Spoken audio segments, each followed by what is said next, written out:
Chapter 8:11. Taming the Fifth Year, Titans 4. The final defensive layers had absorbed what remained of the beams before they could reach the beetle itself. Taro's beast remained unharmed behind its fortifications that now looked like a bombarded lunar landscape, cracked and fragmented, but still functional in their purpose. The beautiful thing about sand and living minerals was that they could behave almost like liquids when needed, refilling the spaces rapidly. Ren considered his options while observing the destroyed defenses beginning to regenerate quickly. The beetle could maintain this pattern indefinitely if Ren only continued using pure light, and that would waste all the Hydra's energy. He needed something with more penetration and power, something that would exploit the inherent weaknesses in that type of relatively loose and stratified defense. He had a more powerful attack available in intensity. The combined light and darkness beam he'd used against Larissa's fairy, but this time he didn't need to fire so quickly, so he could maximize the output.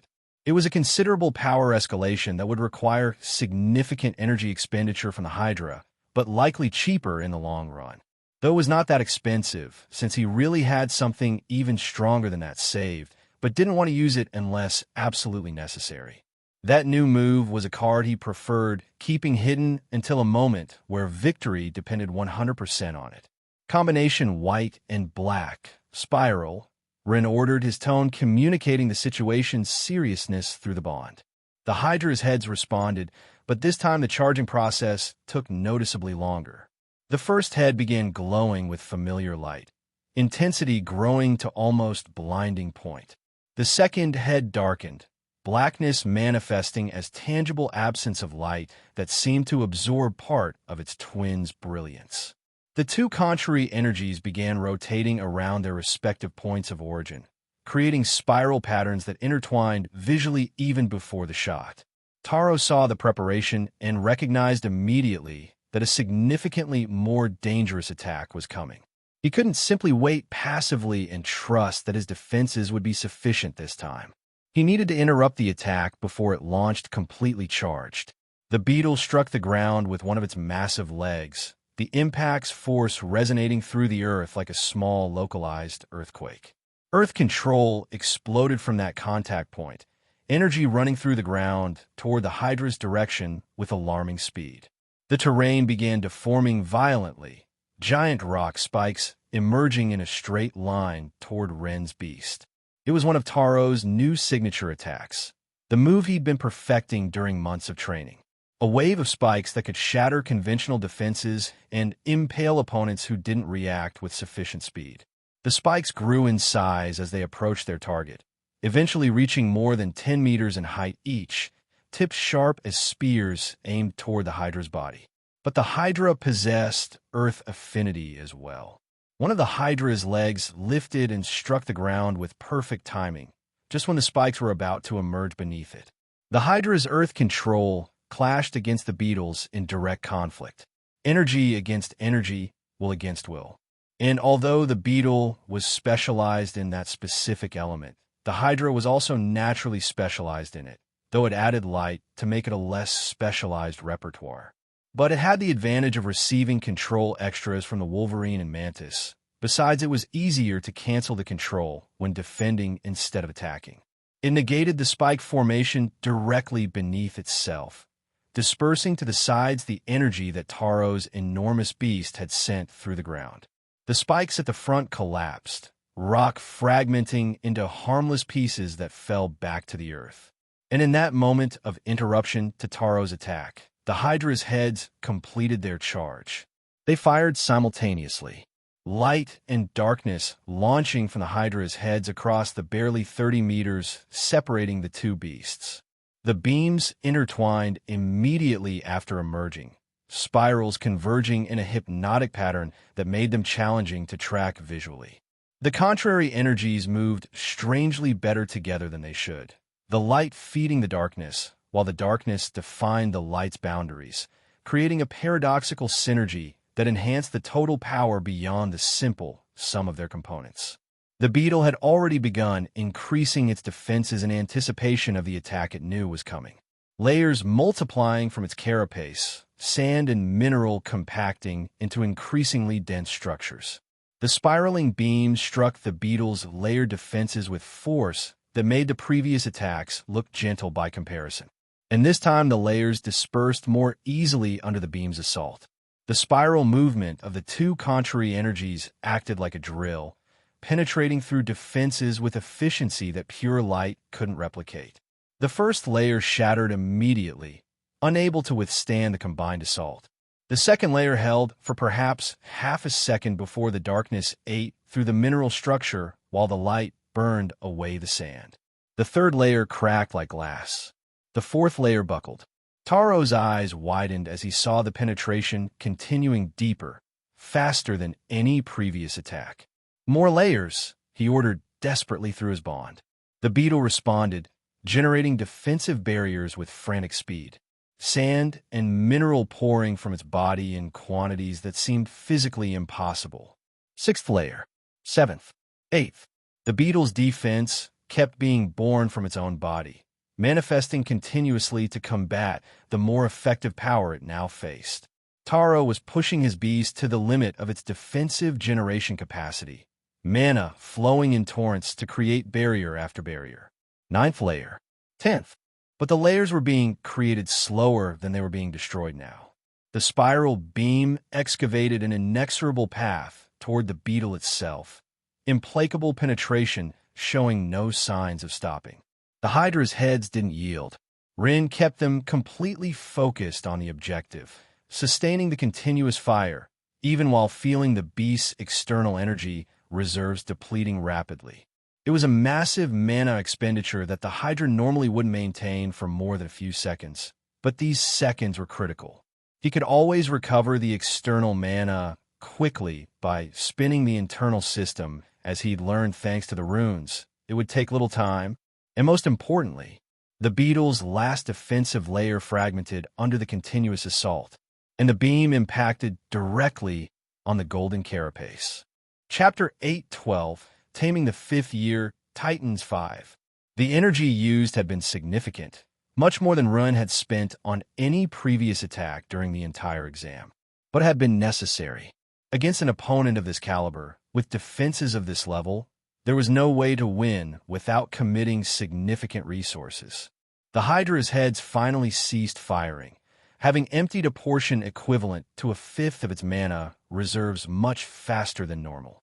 The internal glow that normally emanated from the beast's scales had diminished noticeably, leaving them looking opaque compared to their usual state. Rin could feel through the bond that the Hydra was exhausted at a level it hadn't experienced in previous battles. But he also knew that in a few seconds it would begin spinning its internal system as he'd taught it to recover its power. Not completely in the strict sense, going from the current 80% to 100% true total reserves would take minutes or even hours of proper rest, but recharging the quickly accessible external power, around 20%, would be simple. It still had more than enough to continue fighting if necessary. Rin's cultivation methods already included rapid recovery techniques that allowed beasts to extract mana from their cores faster, even during active combat. However, those seconds of recovery were still a critical vulnerability that Taro wouldn't let pass without exploiting. The dust cloud the final impact had raised still floated in the air, obscuring clear vision of the beetle. For a moment, it seemed that perhaps the attack had been sufficient to bring down the Golden Titan. Silence settled over the field while everyone waited to see what would emerge from the cloud. And then a massive form stepped forward in a rush, a dark silhouette becoming visible through the dust before the complete creature revealed itself. The beetle emerged with heavy steps that made the ground tremble, its presence as imposing as ever despite the damage it had clearly received. Its armor was slightly cracked now, visible fissures running through sections of the golden carapace that normally looked immaculate. They weren't deep fractures that completely compromised structural integrity, but they were clear evidence that the attack had done real damage. The golden exoskeleton had withstood the enormous impact, testament both to the beetle's natural defense and to the extensive cultivation Taro had invested in strengthening his beast. But withstanding didn't mean emerging unscathed. The beetle moved with slight stiffness it hadn't shown before, a sign that pain or internal damage was affecting its mobility. Rin sighed softly, a minor frustration touching his expression. He still didn't master the balance between light and darkness well. The attack had been powerful, yes, had penetrated the defenses and caused damage. But if he'd achieved perfect balance between the two contrary elements, the penetration would have been even greater. The beetle would have received more significant damage, or even been defeated instead of just these cracks. It was an area where he still needed improving. Mental note for future practice when he had time to refine the technique without the present real battle pressure. He didn't have time for additional contemplation because the beetle was already counterattacking. Taro had recognized immediately that the Hydra needed a brief moment to extract more energy, like a diver who needs to take another breath of air. Those few seconds of vulnerability were an opportunity he couldn't waste. The beetle struck the ground again, but this time it wasn't a direct attack, but terrain manipulation around the Hydra. Stone walls exploded from the ground on 3 sides simultaneously, enclosing the Hydra in a box of compact rock. At the same time, spikes emerged from multiple angles, not designed to impale, but to restrict movement. It was an improvised cage created in less than 2 seconds, a trap designed to keep the Hydra immobile long enough for the beetle to execute its next move. And that move came immediately. The beetle charged. It wasn't refined elemental control or terrain manipulation that the Hydra could counter afterward. It was simple brute force in its purest form. The beetle knew it couldn't beat the Hydra with direct elemental control when both shared earth affinity. It could defend itself appropriately and create useful structures, but in direct conflict of wills over the same element. The Hydra had sufficient power to counter whatever it attempted. And it couldn't bring down the Hydra using elementally controlled earth either. Rin's beast had a great defense too, and was too rooted in its own control of the element to be damaged that way. But if it couldn't crush the Hydra with rocks, it could do so with its own body. The beetle accelerated in the short distance, enormous mass gaining momentum impossible to stop once in motion. Its legs struck the ground with impacts like hammers, each step adding velocity until the creature was a living projectile of several tons aimed directly at the trapped Hydra. There were only 3 walls around the Hydra. The 4th wall wasn't necessary. It was the free front, the open door for the charge.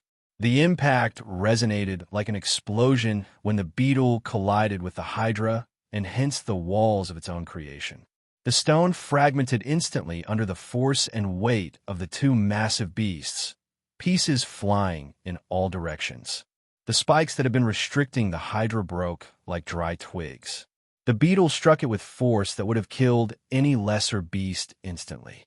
The sound of the clash between 2 massive creatures made several spectators flinch involuntarily. An enormous dust cloud rose from the impact point, obscuring vision again and creating a moment of suspense where nobody could clearly see the state of either combatant. Arturo's office. Julius had been pacing in Arturo's office for the last hour and a half, unable to stay still while his mind worked tirelessly over the problem of Victor. The first half of today's final exams had transpired without his presence in the stands, something that normally would have bothered him considering these were the most important confrontations of the year. But on one hand, Larissa had already been eliminated by Run in what everyone recognized as an expected but well-fought battle, so it didn't pain him as much to have missed today's battle specifically. However, on the other hand, he wasn't in a very good mood to observe student combats when the stress of not knowing about Victor was eating him from the inside like slow acid. Chapter 813, Taming the 5th Year, Impossibility. Each minute that passed without news was another minute of uncertainty accumulating over the previous ones until becoming an almost unbearable weight. What the hell had his older brother gotten himself into? The question had been circling in his head without a satisfactory answer since the first reports arrived late yesterday.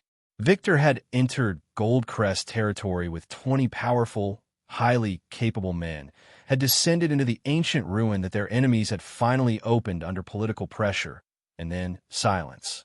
No communication. No progress reports. Only absence that extended beyond any reasonable time frame. Had they really attacked and defeated him? Julius stopped each time that thought crossed his mind because the implication was fundamentally impossible to accept. Victor was basically as powerful as their father now, after completing the 1,000-day method and the additional cultivation that the resources Ren's help had freed up had made possible. That put him in a category of tamers who could be counted on one hand throughout the entire kingdom. Who would dare attack him? He himself, Arturo, and Selphra weren't far from that level either. All had reached heights that made them forces to be reckoned with in any serious military conflict. Did the opportunistic nobles really now have a way to deal with so much power overnight? If that were the case, if they truly possessed ability to neutralize a tamer of Victor's level, they would have attacked much earlier when the political situation was more favorable for them.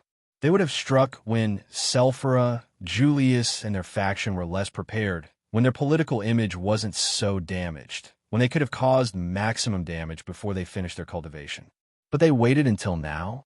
How could anyone with even 2 neurons think Victor could be in danger, considering all the factors? It was impossible. It had to be impossible. Selphra, and he had let Victor handle the expedition to Goldcrest territory precisely because there was no realistic way to defeat him. His power put most combatants in a desperate position from the start. His mobility, with the fusion of Qilin and Golden Eagle, gave him a tactical advantage few could match. He could retreat if the situation became unfavorable, could reposition faster than armies could respond, could strike from unexpected angles and disappear before counterattack was possible. Was there a way they could really trap him? There shouldn't be. Simple logic of capabilities suggested Victor could escape from practically any situation if he decided retreating was necessary. It wasn't arrogance thinking that. It was a cold assessment of what should have been the tactical realities. Reacting differently, sending more troops than necessary, accompanying Victor. Those would have been overreactions that opened doors to more aggressive responses, reactions they wanted to avoid. Reactions like the one that ironically did happen. But it still wasn't logical. They couldn't leave another front unattended. Accompanying Arturo meant weakening surveillance at the school, with Luna and Run being such important targets. It meant leaving the wall more unattended, with the mutants waiting for an error. The logical thing was letting Victor handle it alone, as he himself had requested. But the accounts that had arrived during the morning told a different story that didn't align with any of those logical assessments. Everything seemed to point to them having him retained in enemy territory somehow. The scouts that Arturo had sent to investigate couldn't penetrate deeply into the area due to the large number of enemies now patrolling the borders of the small territory, the last frontier of Goldcrest territory that stubbornly resisted their advances again, with diligence suggesting anticipated preparation. It was as if they knew exactly that someone would come searching for information and had established an impossible plan to prevent exactly that. And if the scouts couldn't enter without risking being captured themselves, then Julius was operating with severely limited information about what was really happening there. It was a frustrating situation that made him feel powerless in a way he rarely experienced. Did the faction of opportunistic nobles really entrench themselves completely there? Julius murmured aloud, not expecting a particular answer, but needing to vocalize the thought anyway. Arturo looked up briefly from the desk where he was drowning in logistical work.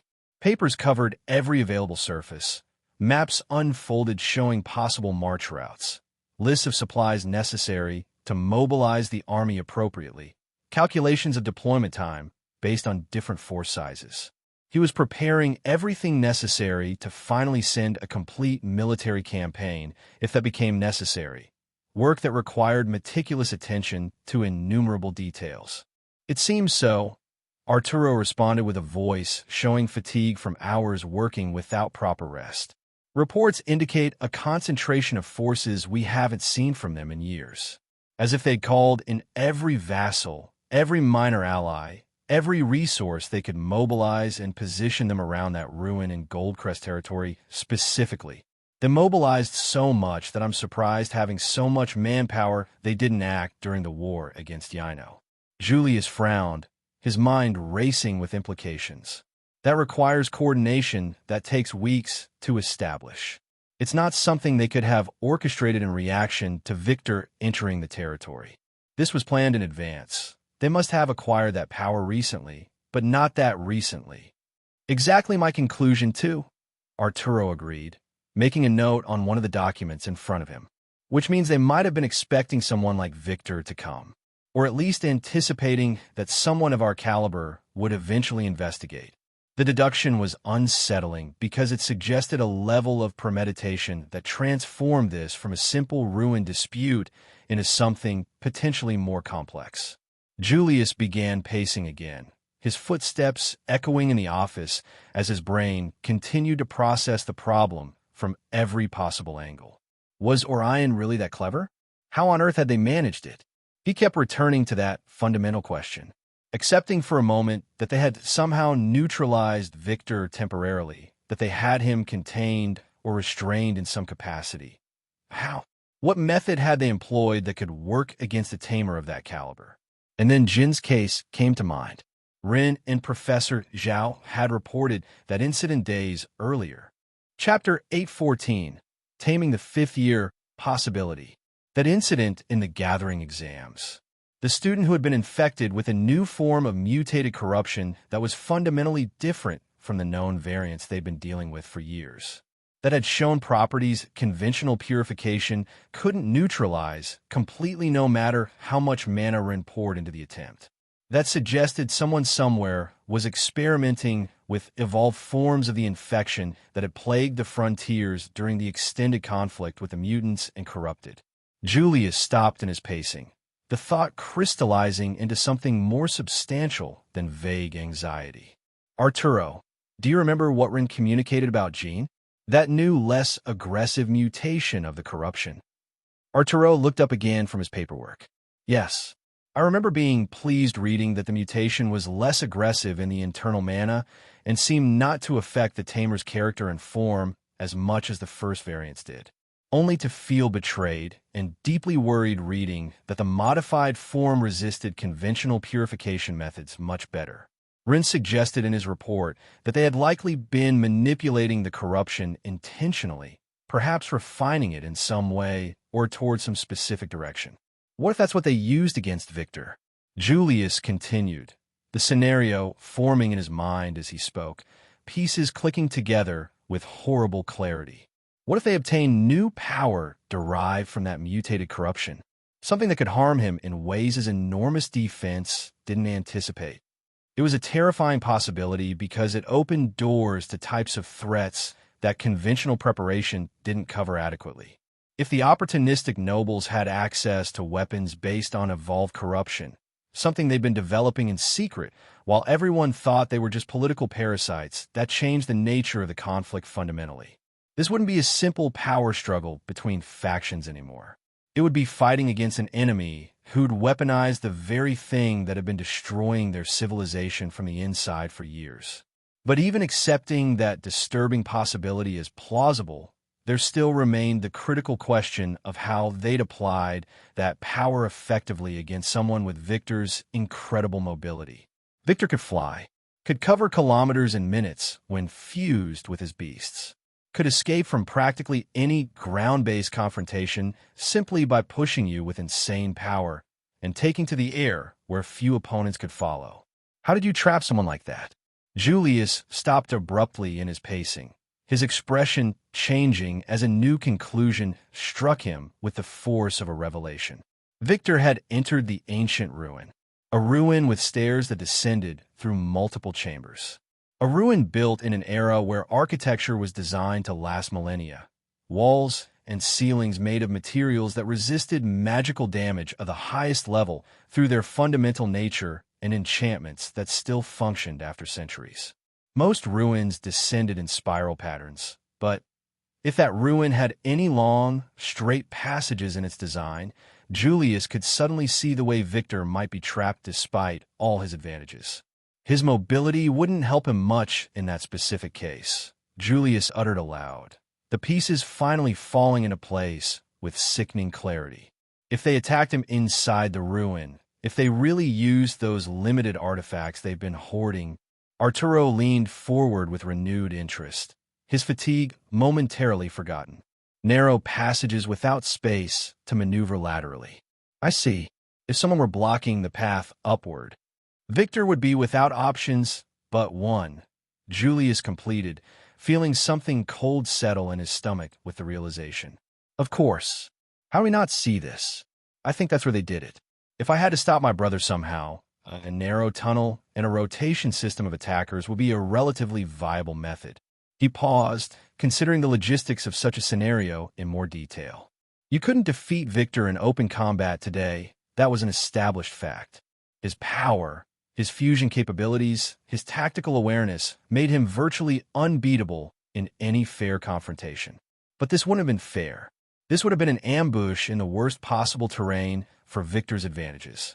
A confined space where his mobility meant almost nothing, where his ability to reposition and strike from unexpected angles was nullified by simple geometry. And if they'd prepared properly, if they'd studied his capabilities and planned specifically to counter them, Arturo's mind was clearly working along similar lines. Though they'd need a cadence of fire beyond anything normal to overcome Victor's offensive push. Continuous attacks that would force him to stay defensive instead of advancing. And the duration they'd have to sustain it for. His voice faded as he contemplated how much power would be necessary to keep Victor contained for the more than 30 hours that had passed since communication ceased. It was a monumental effort that would require massive resources and perfect coordination among multiple attackers. You couldn't just throw random gold-rank beasts at Victor and hope they held him. He'd tear through standard opposition like paper regardless of numbers. But if they had access to mutated corruption that amplified attacks in ways conventional defense didn't anticipate properly, if they'd refined that corruption into weapons or techniques that could bypass the normal rules, if they'd readied the battlefield specifically to neutralize Victor's greatest strengths while maximizing his vulnerabilities, it could be possible, barely, requiring nearly perfect conditions and extensive preparation. But technically, theoretically possible. The more Julius thought about it, the more the scenario made horrible sense. 20 soldiers had gone with Victor, not pushovers by any measurement, and none of them had reported back either, which suggested Julius was about to elaborate on this analysis when a soft knock on the door interrupted his thought process. One of Arturo's assistants entered with an expression that communicated urgency, but a controlled alarm that came from delivering important news without wanting to cause panic. "Sir," the assistant addressed Arturo, but with a glance that included Julius as well. "The opportunistic nobles sent messengers. It appears they want to negotiate." Chapter 8:15, Taming the Fifth Year, Possibility 2. The silence that followed the assistant words was heavy, with multiple implications layering on top of each other. Julius and Arturo exchanged a look that communicated volumes without needing words. If the opportunistic nobles were initiating negotiations now, at this specific moment, it meant they weren't going to wait for Arturo to gather an army to confront them. To both brothers' disappointment, something that tasted bitter, because they'd already been mentally preparing themselves to crush these parasites properly, but ultimately positive in the grand scheme of things, since an internal war could mark the end of the city's ability to defend itself against external threats. It also meant those opportunists had something they believed gave them a strong position to obtain what they wanted, something they thought they could use as leverage in discussions. And given that Victor had disappeared in their territory, and now they wanted to talk, the conclusion was obvious and profoundly disturbing. Very disturbing. But at least there were high probabilities he was still alive if they were using him as a bargaining chip or threat. Dead hostages had almost no value in negotiations. Living ones who could still be harmed further gave oppressors all the leverage they needed. Where are the messengers? Arturo inquired with a carefully neutral voice that didn't reveal the turbulent emotions he was probably feeling beneath the surface. Waiting in the secondary conference room under guard, the assistant responded efficiently. They arrived unarmed, wearing truce uniforms. They say they bring terms that we must hear before the situation escalates beyond the point of no return for the city. Julius felt the muscles in his jaw tighten involuntarily at those words. The audacity of these nobles, attacking his brother, and then having the sheer gall to send messengers as if they held the moral high ground from which to negotiate. Part of him wanted to reject the negotiations completely, to send the army immediately and resolve this with direct force, to make them pay. But the more rational part of his mind recognized that if Victor really was in danger, if the nobles had a way to seriously harm him, if they also had sufficient power to repel them and Selphra, then acting precipitously could worsen the situation dramatically. They could kill Victor out of spite or desperation if pushed too hard. They could trigger whatever contingency plans they prepared for a full assault. They could force a confrontation that would devastate the city's military strength regardless of who won, leaving it basically open for the mutants. Negotiations at least would give them information about what exactly the opportunists wanted and what they believed they could accomplish with this gambit. Information was power. Getting to know their demands would reveal their true objectives, their confidence level, their assessment of their own position. And more importantly, it might reveal Victor's actual status. Whether he was injured, how badly, whether he was actively being held or just prevented from leaving. All crucial details that would inform any rescue attempt. Gather the other counselors. Arturo ordered the assistant with a decisive tone that suggested he'd reached the same conclusions. And dispatch a message to Selphra immediately. She needs to know this is developing now. The assistant nodded and withdrew quickly to carry out the instructions with the urgency they deserved. When the door closed again, Julius and Arturo remained looking at each other for a long moment. What would the nobles demand? Territory? Political concessions? A reversal of the reforms Selphra had been implementing? Or something more personal? Something targeting Luna? Or even Rin specifically, perhaps, given how much the opportunists resented the changes his influence had brought? Julius's hands clenched into fists at his sides. Very well, Julius said after the moment of consideration, his voice still controlled. We'll listen to what they have to say. But if they can't return Victor to us alive, he didn't complete the threat. Didn't need to. Arturo understood perfectly what Julius would do if he discovered that his brother had been permanently lost due to these noble schemes. And the opportunistic nobles would understand it too once negotiations began and they saw the expression on Julius's face. Some mistakes had no forgiveness. Return to the battles. In the stands where the final exams continued without pause for external politics, Selphra watched with complete attention the battle between Rin and Taro that had reached levels of intensity, making spectators lean forward unconsciously. A swift messenger bird had arrived moments ago, landing on the extended arm that Selphra had offered automatically when she noticed the creature's approach. The letter tied to the bird's leg probably contained information about Victor or about the political situation that had been developing during recent days. Selphra had untied it mechanically and now held in her hand without opening it, folded paper gripped tightly in her fingers while her eyes remained fixed on the field below. She wanted to see the result of this battle first. Needed to see how this confrontation ended between two of the most promising students the Academy had produced in years. Politics could wait 5 more minutes. This couldn't. If she blinked, she might miss it. The dust cloud from the massive impact between the beetle and Hydra began dissipating gradually, revealing a result that made murmurs of surprise ripple through the stands. The Hydra appeared still, standing with its 2 heads biting the beetle's flanks firmly, fangs buried in the cracks of the golden carapace. And even more impressive, the Hydra was resisting what had seemed like an impossible-to-stop charge. The beetle continued pushing, its legs excavating into the ground while trying to maintain the momentum of its attack. But the Hydra had stopped it completely. Not only had it survived the impact that would have destroyed any lesser beast, but it had converted that collision into an opportunity to establish a grip the beetle now couldn't break easily. Sulfur smiled slightly while observing, recognizing exactly what was happening. The Hydra's most important enhancement wasn't just the diamond scale defense that everyone could see and admire. It was also the enormous strength that Ren himself had leveraged multiple times during training and previous battles. That strength which allowed the Hydra to move its considerable mass with surprising speed, that gave it the capacity to crush obstacles blocking its path. But not only that, with two other beasts providing strength increases of around 300% total over the Hydra's own through shared bonds. The Hydra exceeded its already enormous base strength by more than 600%. It was 6 times what a wild Hydra of its rank would possess in terms of raw physical power.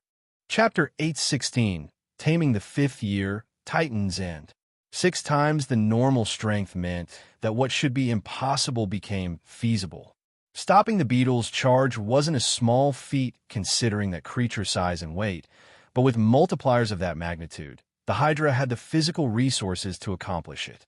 And not only that, Sulfura observed what many less experienced spectators had probably missed in the excitement.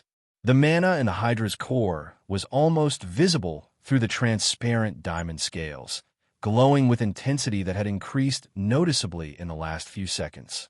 And that mana was rotating faster now. The recovery technique working overtime.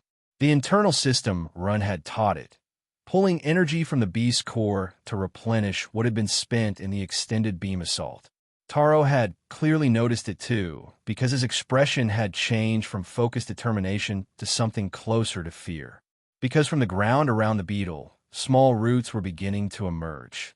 Not large wood structures immediately, but thin filaments that emerged from the earth, like exploratory tentacles seeking contact. But when those roots touched the beetle's legs, they began absorbing energy from the enormous beast. Rin was finally turning things around as he'd hoped from the beginning. After extensively testing Taro's defense, after confirming exactly how much power was necessary to pierce those multiplied layers of protection, he was finally using the element to which Earth was fundamentally weak.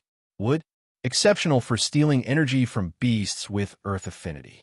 The roots didn't need to break the physical defense when they could simply drain the mana feeding that defense from within.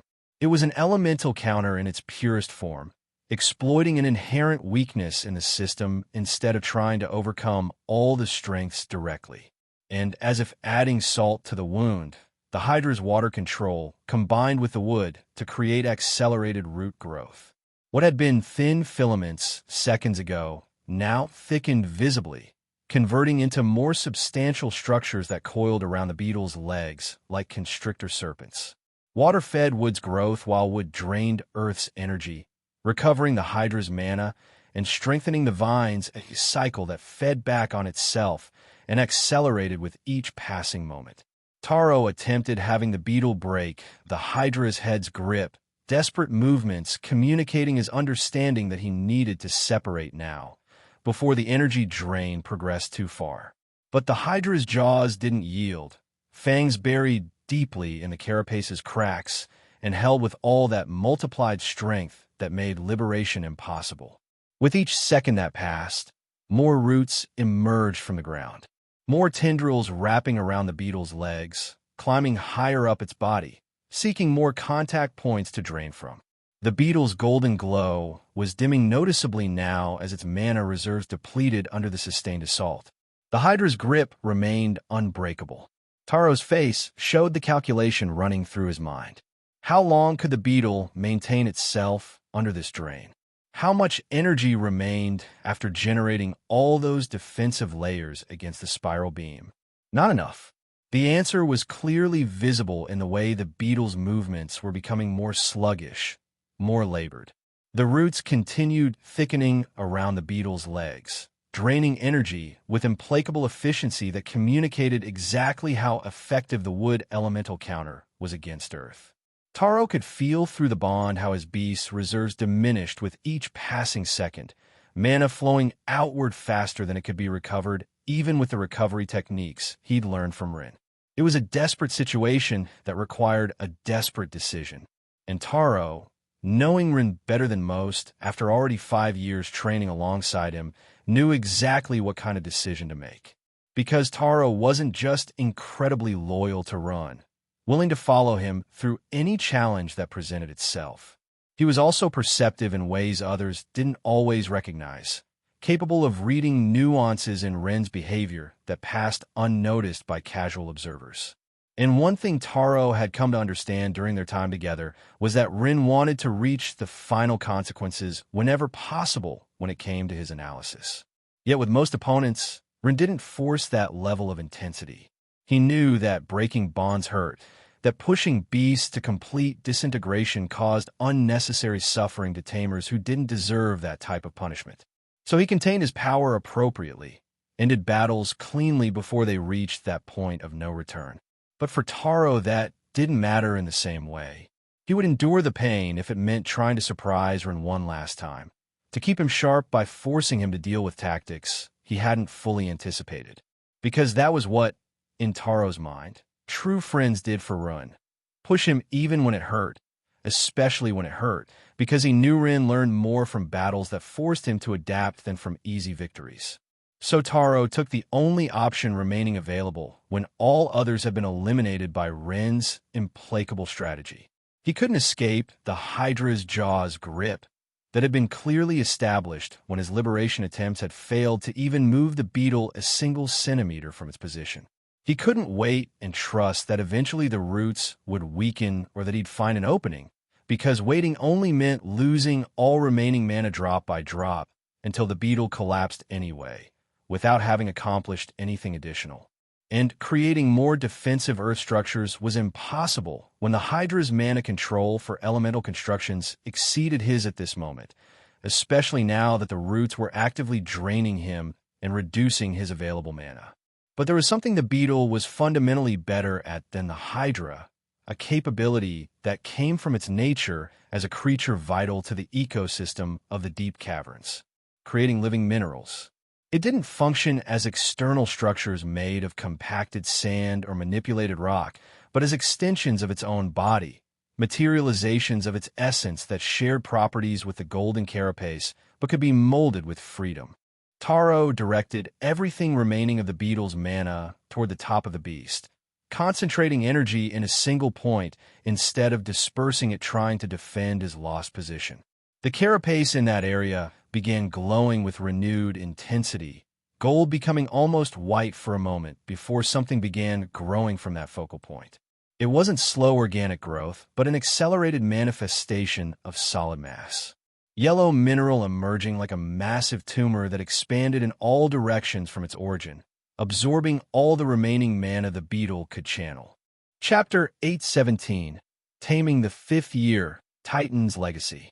The yellow mineral structure grew larger with each second, reaching the size of the beetle's own head, then surpassing it, eventually achieving proportions that made the beast beneath seem about to be crushed by the weight of its own creation. But it wouldn't be crushed, because beetles were also strong, not just in defense, but in brute force when necessary.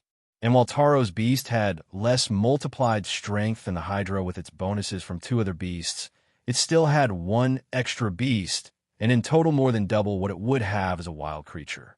It was sufficient power to execute this final move, even as its body began disintegrating completely from lack of mana.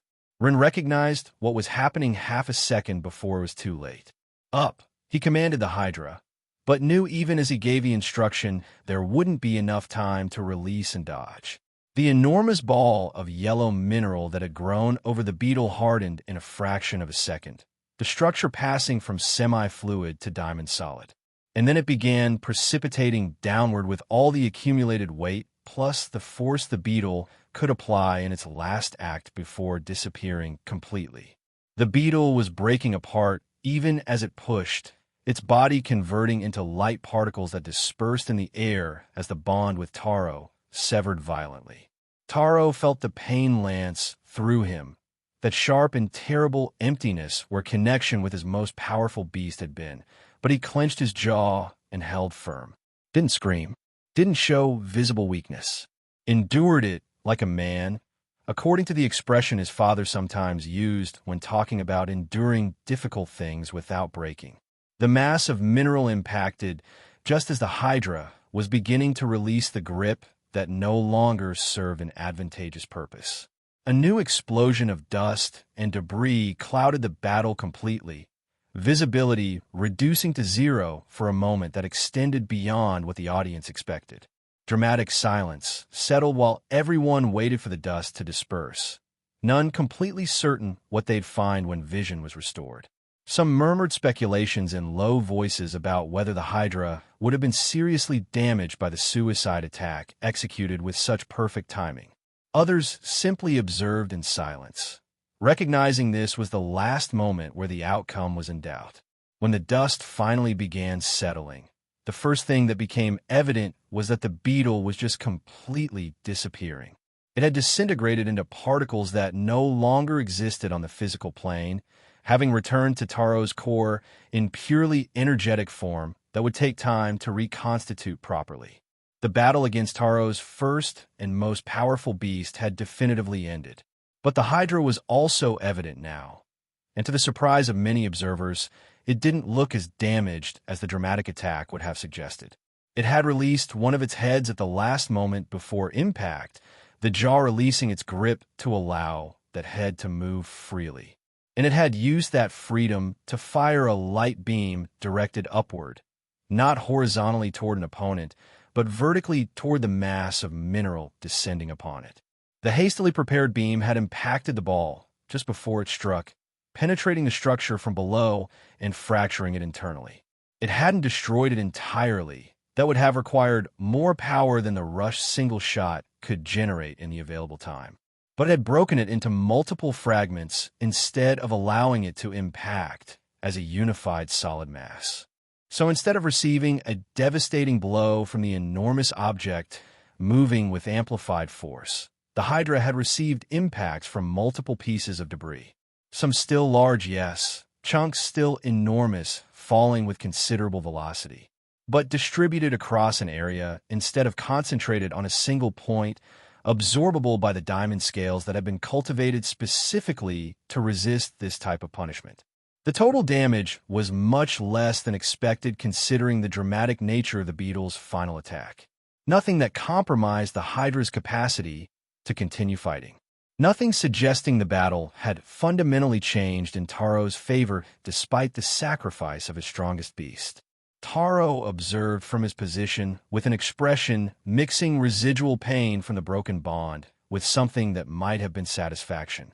And then he smiled, an expression communicating that this wasn't finished yet, not even close. Without waiting for even the announcement of the first win, without taking a moment to recover from the pain or regroup mentally, he manifested his second beast.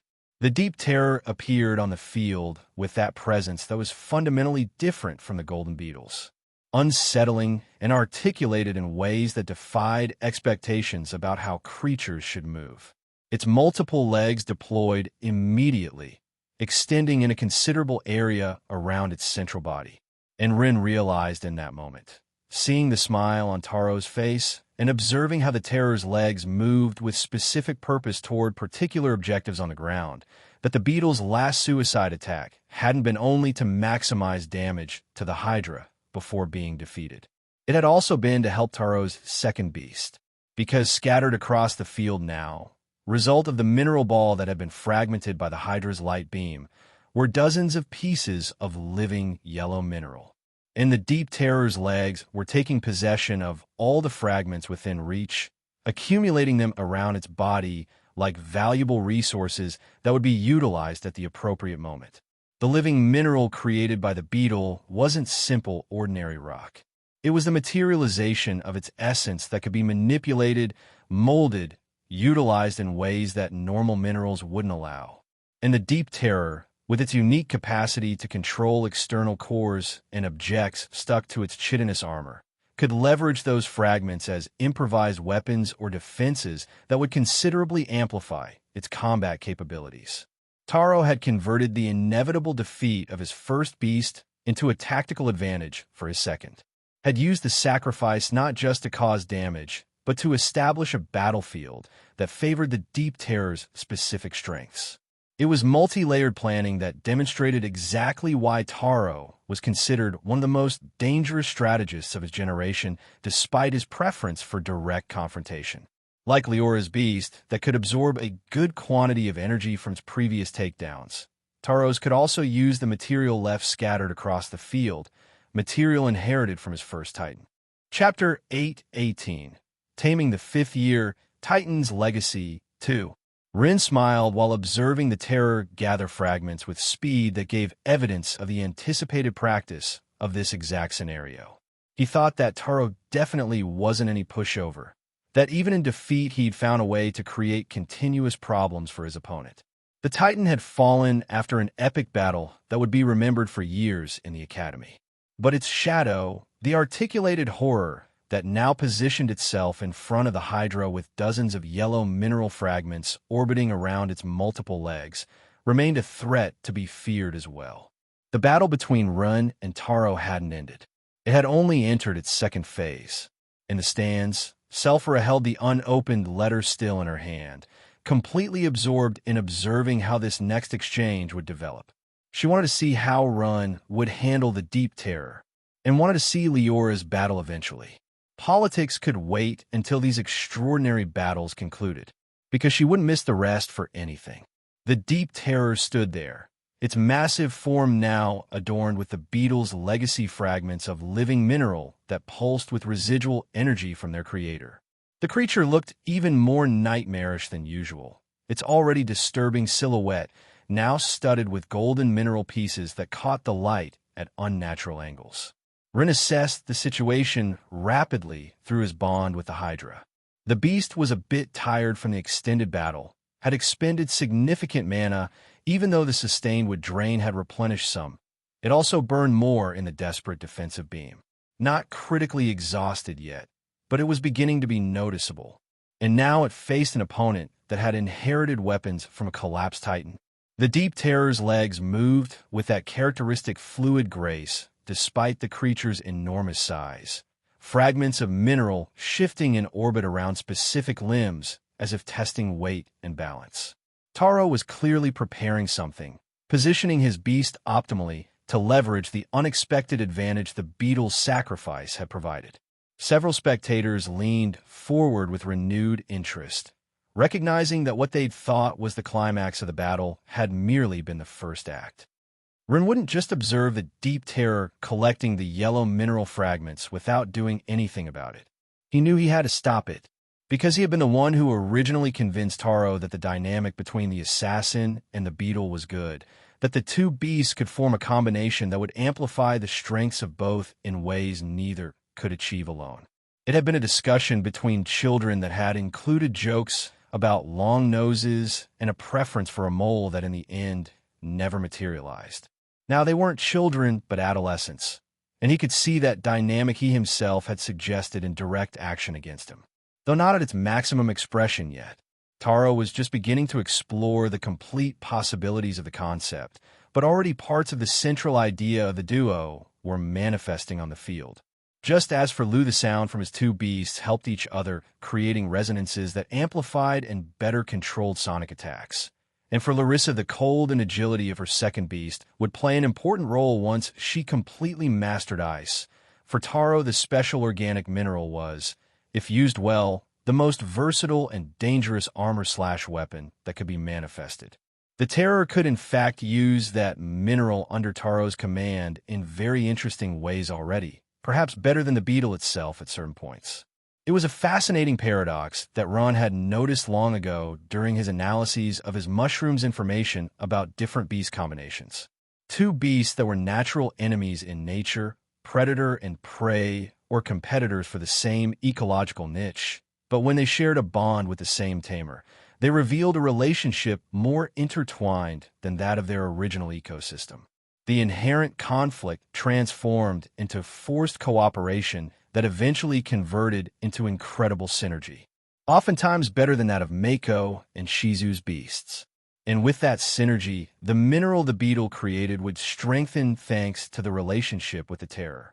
Its use would perfect itself, as the two beasts learned to coordinate their capabilities through the shared bond with Taro. It was a process that would take years to reach its final form, but the foundations were already being established in this very moment. The terror's ability to adhere death trophies to its back, that morbid capacity that allowed the creature to collect cores from fallen enemies as macabre decoration, was no longer as simple as it had been when the beast was younger.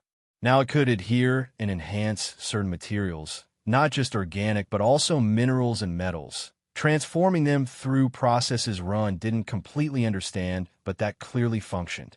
With the connection to the beetle through Taro's shared bond, and with the bonuses that came from having both beasts manifested sequentially in battle, the Terror now had much more special synergy with the living mineral than it could ever achieve as an unbonded beast. The armor of minerals scattered around the Terror began moving apparently on its own, fragments covering the creature's legs as if attracted by an invisible magnetism. The pieces of yellow mineral adhered to the multiple legs, covering them in layers that fused with the creature's natural chitinous exoskeleton. And then they began to glow, not with the yellow light of the original mineral, but with orange and black tones that pulsed in patterns suggesting an active transformation occurring in real time.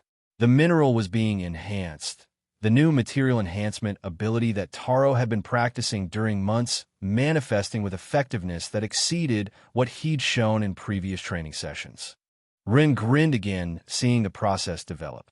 Taro was already improving his control over this complex technique, refinement visible even in the middle of a high-intensity battle and even under the pain of the broken bond. It was a type of progress that came from improving better under real pressure, like the protagonist of some heroic tale. But again, Rin didn't waste time admiring his friend's growth at the cost of giving away his own advantage. If Taro was establishing defenses and preparing an offensive, then Rin needed to interrupt that process before it reached its final form. The Hydra's core had just finished spinning to recover its external energy. He ordered the beast to fire while it still could, before the Terror completed its transformation and was ready to counterattack with full force. Chapter 819, Taming the Fifth Year, Titan's Legacy 3. The Hydra's first head rose, light concentrating rapidly. The beam shot out toward the Terror with a speed that should have been almost impossible to block without preparation. But the beam was split and deflected before reaching its target despite its speed. The faces of the mineral adhered to the Terror's legs had been positioned at specific angles, a geometric formation that wasn't accidental but carefully calculated. When a light beam impacted, it struck surfaces that were no longer matte yellow, but brilliant orange and black, with refractory properties that wouldn't have been sufficient before. The attack had been divided into components of multiple colors that dispersed in different directions. Several of the beast's legs had arranged themselves in front and in perfect geometric formation to achieve exactly that effect. It was a defense that required understanding of optics and physics of light that Taro probably couldn't articulate theoretically, but executed instinctively through the bond with his beast. The Terror knew how to position its legs to maximize deflection, and Taro trusted that instinct completely. Rin felt something in his chest tighten slightly with cold recognition. It wouldn't be so easy now to finish this. The Terror wasn't simply a strong beast that could be overcome only with superior brute power. The Terror launched forward without waiting. Surprising speed for a creature of its size, but believable seeing so many legs moving in coordination. Rin decided to use his other shot from the second head to stop the advance, to maintain distance while he better evaluated how to handle the enhanced defenses.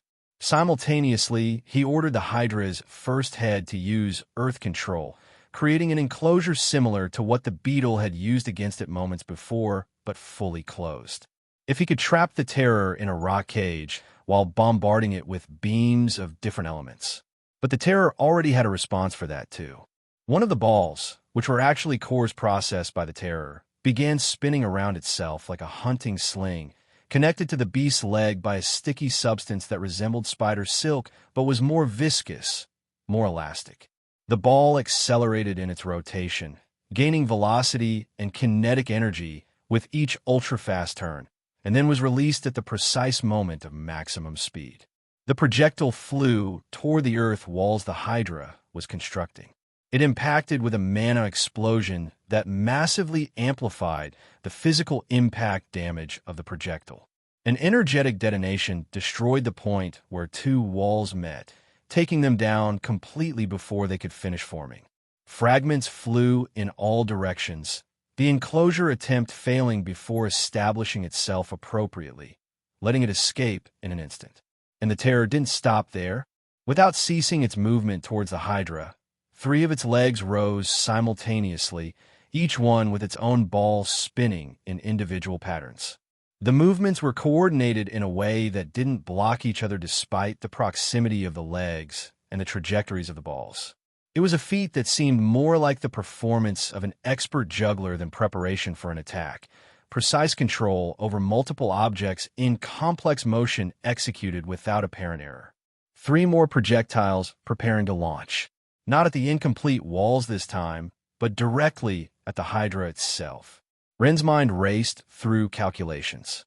The terror had just demonstrated it could break through Earth constructions with one explosive core. The geometric mineral positioning could refract light beams. And now it was preparing a triple assault while closing the distance rapidly. This was the nightmare scenario he'd helped Taro develop years ago, finally reaching battlefield maturity. The synergy between Beetle and Terror wasn't just about defense or offense separately. It was about creating an adaptive combat system that could respond to multiple threat types simultaneously. The ball still flew against the Hydra in rapid sequence, launched with timing that made it difficult to respond to all of them effectively. The Hydra was forced to stop its beam and generate a larger barrier in its place. Ren ordered a double-element defense, adding with one of the heads the wood element to the already resistant wall of rocks the Hydra could create. The wood grew from the center of the wall rapidly, intertwining with the rock in a composite structure that shared the strengths of both elements. It was a defense widely used in the army that had resisted powerful attacks in the past, a combination that leveraged the best of the organic element's capabilities. The first projectile impacted the barrier with an explosion that made the ground tremble. The formation held, cracks forming but general integrity maintaining itself. The second impact arrived before the Hydra could reinforce the weakened areas, exploding in the same point as the first and widening the fractures. But the barrier still held. It seemed very resistant now, with the two energies combined creating redundancy that one alone couldn't provide. But the third projectile was different. While spinning, its surface became covered with a considerable quantity of transformed living mineral that the terror had channeled toward it at the last moment. The orange and black mineral enveloped the ball like additional armor, concentrating mass and explosive energy in a unique package. When it impacted, the detonation was significantly greater than the previous two. The visible shockwave propagated from the effect point, sufficient energy that several spectators in nearby stands felt pressure in the air. The rock and wood barrier fragmented completely, incapable of resisting the final assault that had been amplified by the enhanced mineral. Debris flew in all directions while a dust cloud rose again, briefly obscuring vision of the field.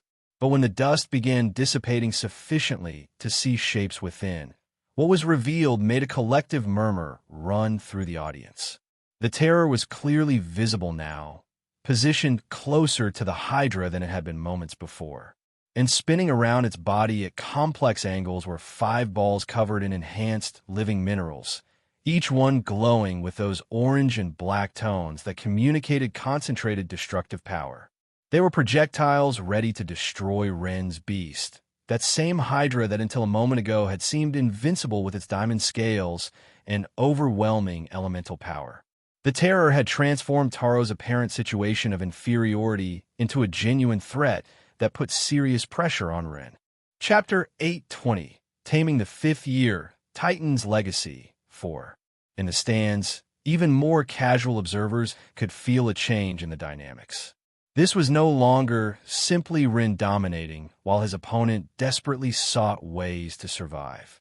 This was a real battle where both sides had the capacity to cause serious damage, where the outcome wasn't predetermined by a huge difference in power, but would depend on tactical execution and precise timing. Taro observed from his position with an expression mixing residual pain from the broken bond with renewed determination. The beetle had fallen, but had fallen in a way that established the possibility of an eventual terror victory, a genuine possibility. Those mineral fragments the beetle had created in its last act were proving to be exactly as valuable as Run had anticipated. The terror crouched more deeply, its multiple legs adjusting at angles that communicated immediate preparation for launch. The 5 balls of enhanced mineral continued spinning around its body in patterns that made it difficult to predict exactly where they were at any given moment. And then the terror attacked. Its legs moved in coordinated sequence that released the projectiles toward the Hydra with speed that converted the balls into dark blurs crossing the field. Rin had no option but to use a light jump. It was a recognition that arrived with absolute clarity when he calculated the trajectories of the first 3 projectiles at the front. He could stop 1 or maybe 2, but saw the 3rd and didn't even worry about the 4th or 5th because he realized that conventional evasion or static defense wouldn't be sufficient against more than 2 attacks that had already demonstrated the capacity to destroy his strongest barriers. He needed the instantaneous repositioning that only teleportation could provide. But the jump was enormously costly to move something as large as the Hydra. During the battle against the beetle, he hadn't used it when receiving the massive charge, because he knew he could win the pure strength contest with the multipliers he had available, and because conserving mana for the extended phase was more important than avoiding damage the diamond scales could appropriately absorb. The jump consumed a considerable portion of the energy reserves, particularly when applied to a beast of the Hydra size and mass. Rin had been able to use personal light jumps for a long time already. That had been one of the first advanced applications of the light element he'd mastered after understanding the fundamentals thanks to Larissa and his own early elemental aptitudes with the element. But not all his beasts could do the same even after months of specific training in that technique. There were multiple factors that determined whether the beast could learn the ability and execute it effectively. Rin himself was much smaller than any of his beasts. The mass that needed to be teleported was a fraction of what was required to move a creature of several tons. Additionally, he had direct control over his own body in ways that were more intuitive than directing a beast through a bond. And through the seed, giving more control in light and darkness before breaking or being covered, he had learned more easily before losing that influence, knowing the permanent route in his mana. Amusingly, the mantis, being his weakest beast, had learned to jump first despite not having particular natural affinity with light or darkness.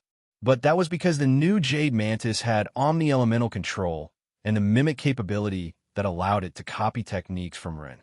The mantis had simply copied Rin jumping many times and had replicated the process through its unique ability.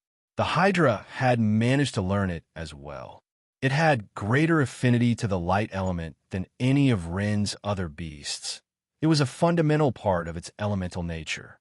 That affinity reduced the difficulty of learning light-based techniques, even when those techniques were as complex as teleportation. But affinity only made learning less difficult. It didn't make it easy or cheap in terms of mana cost. It remained difficult and expensive to move that enormous body even now that the Hydra had mastered the basic mechanics of the jump. Each teleportation of a beast that size required expenditure that would make Rin think twice before using the technique casually. It was an emergency tool more than a standard tactic. So the beast could execute the jump now, but doing so drained its reserves significantly, easily 1/10 of its total mana for a single repositioning of moderate distance. And right now, with the Hydra already somewhat depleted from the extended battle against the beetle and the subsequent exchanges with the Terror, using the light jump would push its usable mana to half. But there was no choice. The enhanced mineral projectiles were converging on the Hydra's position from multiple angles, trajectories calculated to eliminate escape routes. Static defense had already proven insufficient.